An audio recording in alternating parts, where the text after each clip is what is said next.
सामने आया ट्रंप पर हुआ अटैक को लेकर एफबीआई का बयान। एफबीआई ने कहा है कि इस पूरे मामले को लेकर, इस पूरी घटना के पीछे मंशा क्या है, इसको पता लगाने की कोशिश जारी है। तो डोनाल्ड ट्रंप पर हमला होता है, उनके कान के पास गोली लगी है, खून निकलती वो तस्वीरें भी हमने आपको दिखाई। हमले के पीछे की मंशा का अभी तक पता नहीं चला है, लेकिन छानबीन हो रही है, पूछताछ हो रही है, जांच हो रही है। एफबीआई की तरफ से बड़ा बयान, हमले के कारणों की जांच कर रहे हैं, तो छानबीन चल रही है। एफबीआई की तरफ से बयान, हमलावर को मार गिराया गया, क्योंकि देखिए दो शूटर्स यहां पर थे, जिसमें से एक हमलावर को मार गिराया गया, एक की गिरफ्तारी हुई है, जिससे पूछताछ भी की जा रही है। तो रैली में शामिल एक शख्स की भी मौत की खबर एफबीआई ने जानकारी दे दी है कि अभी पता नहीं चल पाया है मंशा क्या है, लेकिन लगातार छानबीन जरूर हो रही है।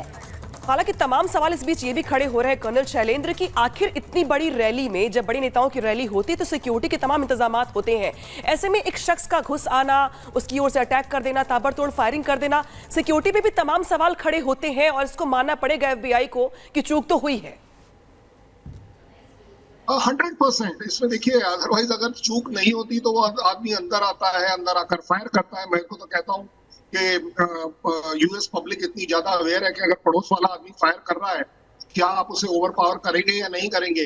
ये जो वेपन, जो मेरा अंदाजा है, ये कोई पिस्टल तो है नहीं। क्यों? क्योंकि देखिए सुरक्षा घेरा 3 तरह का है।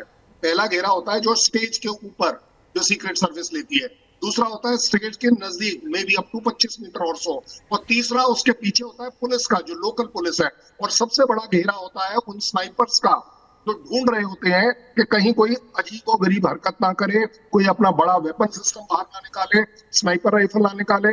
लेकिन अगर स्नाइपर राइफल जैसी इस्तेमाल होगी तो जायज बात है, कम से कम मेरे हिसाब से 1000-1200 से कम के दूरी पर हो ही नहीं सकता वो आदमी, अगर वो स्नाइपर राइफल का इस्तेमाल कर रहा है। दैट मीन्स वो एक बड़ी अच्छी जगह है। लेकिन क्योंकि स्नाइपर सीक्रेट सर्विस ने उसको मार गिराया, दैट मीन्स वो उस क्राउड का था। मुझे नहीं लगता कि इस तरह की पॉलिटिकल रैली में कोई एक ऑर्गेनाइज तरीके से कोई स्टेडियम के अंदर जाने का रास्ता है जहां आपने मेटल डिटेक्टर लगा रखे हैं, चेकिंग हो रही है। मुझे नहीं लगता इस रैली का जो अंदाज है वो दिखाता है कि ये ओपन रैली है जो वहां पर हो रही है। ये किसी स्टेडियम में शायद नहीं हो रही है, ऐसा मेरा इंप्रेशन है। तो जायज बात है कि ऐसी जगह पर किसी का भी आना बड़ा आसान है। अगर वो पेयर में आते हैं तो ये मेरे लिए एक और बड़ी बात है। साथ ही साथ अगर आप इस आदमी की उम्र देखें तो क्या 20-21 साल का लग रहा है वो दिखने में। अगर इसने ट्रंप के खिलाफ कोई पर्सनल ग्रज लेना होगा तो पिछले 5 साल में लिया होगा, या उससे ज्यादा, जब उसने ट्रंप को काम करते देखा होगा।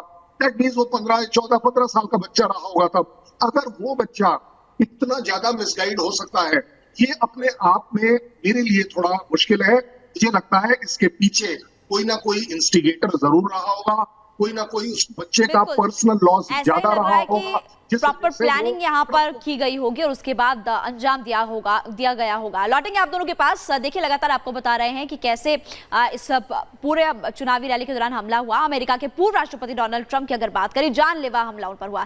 पेंसिल्वेनिया के बटलर में एक चुनावी रैली के दौरान उन्हें जान से मारने की धमकी दी गई। फिलहाल वो किसी भी तरह के खतरे से अभी बाहर बताए जा रहे हैं, लेकिन इस पूरे हमले के बाद पूरे अमेरिका में सुरक्षा एजेंसियां हाई अलर्ट पर है। पूरी खबर आपको इस रिपोर्ट के जरिए बताते हैं। If you want to really see something that said, take a look at what happened.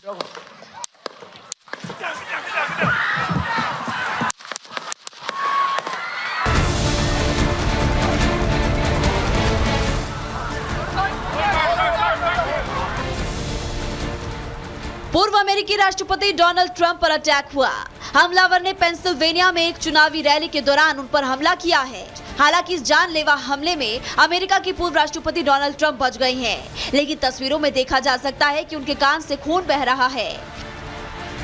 वही हमले को लेकर अब तक जो जानकारी सामने आई है, उसके मुताबिक गोली चलने की आवाज सुनते ही उनकी सुरक्षा में लगे सीक्रेट एजेंट्स ने उन्हें चारों तरफ से घेरकर सुरक्षा घेरे में ले लिया और उन्हें सुरक्षित मंच से उतार कर ले गए। लेकिन ट्रंप के दाहिने कान और उनके गाल पर दिखाई दे रहे खून से साफ है कि गोली उन्हें छू कर निकल गई है।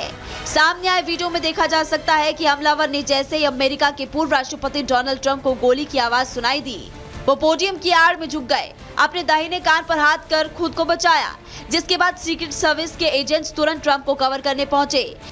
वहीं बताया जा रहा है कि ट्रंप पर हमला करने वाले हमलावर को पूर्व राष्ट्रपति के सुरक्षा गार्ड्स ने मार दिया। सीक्रेट एजेंट्स पूरे मामले की तफ्तीश में जुट गए हैं। इस घटना के बाद अमेरिका के राष्ट्रपति बाइडेन ने ट्रंप की सुरक्षा पर चिंता जाहिर करते हुए पूर्व राष्ट्रपति डोनाल्ड ट्रंप की अच्छी सेहत की कामना की। Apparently he's doing well. I plan on talking to him shortly, I hope, when I get back to the telephone. Look, there's no place in America for this kind of violence. It's sick. इस मामले की जानकारी मिलते ही पूर्व राष्ट्रपति Barack Obama ने भी x पर पोस्ट करते हुए लिखा, हमारे लोकतंत्र में राजनीतिक हिंसा के लिए बिल्कुल भी जगह नहीं है। हालांकि हमें अभी तक ठीक से पता नहीं है कि हुआ क्या था, लेकिन सभी को राहत महसूस करनी चाहिए कि पूर्व राष्ट्रपति ट्रंप को गंभीर चोट नहीं आई है और इस अवसर का इस्तेमाल अपनी राजनीति में शिष्टाचार और सम्मान के लिए खुद को फिर से प्रतिबद्ध करने के लिए करना चाहिए। दुनिया के सबसे ताकतवर देश के पूर्व राष्ट्रपति पर हुए इस हमले के बाद पूरे अमेरिका में हाई अलर्ट है। बताया जा रहा है कि इस हमले में शामिल शूटर को मार गिराया गया, जबकि इस गोलीबारी में शामिल रैली में मौजूद एक शख्स की भी मौत हुई है। Bureau report, Republic Bharat. और लगातार हमारे साथ मेहमान बने हुए हैं। शैलेंद्र जी, आपका रुख करना चाहूंगी। देखिए, रिपोर्ट भी हम दिखा रहे थे, सबसे बड़ा सवाल यहाँ पर सुरक्षा को लेकर खड़ा हो रहा है, क्योंकि देखिए चुनाव अभी नवंबर में है और उससे पहले एक घटना, अभी बहुत लंबा समय है। दूसरी बात, जब हम बात डेमोक्रेसी की करते हैं, इसको लेकर प्रतिक्रियाएं भी तमाम सामने आ रही है। इतने बड़े देश की, राष्ट्र की बात कर रहे हैं जहां पर सुरक्षा में चूक हुई है।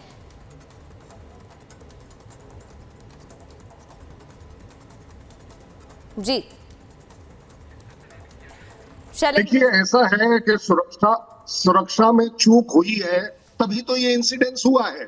अदरवाइज अगर आप सिलसिलेवार में देखें, इस बच्चे के पास, मैं 20 साल का इसलिए उसे बच्चा कह रहा हूं, उस बच्चे के पास हथियार कहां से आया, पहली बात। दूसरी बात, वो उस लेवल तक कहां पहुंच पाया, क्योंकि अगर आप एक बार इसको रिव्यू कर देखें तो जब ट्रंप बात कर रहे हैं और जब वो अपने कान पर हाथ लगाते हैं, उसके विद इन मिली सेकेंड एक टुक की आवाज आती है, जो कि उस गोली की आवाज है। वो गोली की आवाज आना मेरे लिए that means it is not a sniper fire, क्योंकि 1 किलोमीटर दूर से अगर कोई स्नाइपर फायर करता है तो उसकी आवाज यहां तक नहीं आएगी, ऐसा मेरा विश्वास है। दूसरी बात, अगर वो इतने नजदीक आ चुका है, मे बी 50 मीटर 100 मीटर जो भी आपको लेना है ले सकते हैं, but at the same time ये जरूर इवैल्यूएट करना पड़ेगा कि क्या वो सुरक्षा के घेरे तोड़कर अंदर आया है या वो सुरक्षा के घेरे कम थे, उसके बाद से वो फायर कर पा रहा है। दैट अमाउंट्स टू सिक्योरिटी, क्योंकि देखिए प्रेसिडेंट चाहे एक्स हो चाहे प्रेसिडेंट हो, यूएस में सिक्योरिटी लेवल इज टॉप, क्योंकि आपने अपने कार्यकाल के दौरान एक नहीं लाखों करोड़ों एनिमीज बनाए हैं। कंट्री की कंट्री शायद आपके खिलाफ है, आपके अपने यूएस सिटीजन भी आपके खिलाफ हैं कई जगहों पर। यहाँ आप देखते हैं कि कोई प्रोटेस्ट करता है कि आपने हमारे बच्चों को बाहर लड़ने के लिए भेज दिया है, तो डिसकंटेनमेंट है। और मैं आपको बड़ी जिम्मेदारी से कह पाऊंगा, ट्रंप के कार्यकाल से पहले भी उनकी रेपुटेशन इसी तरह की थी कि वो बड़े रेडिकल डिसीजन लेते थे, और रेडिकल डिसीजन ले या ना ले, यूएस प्रेसिडेंट अनफॉर्चुनेटली पूरी दुनिया में इनफेमस होता है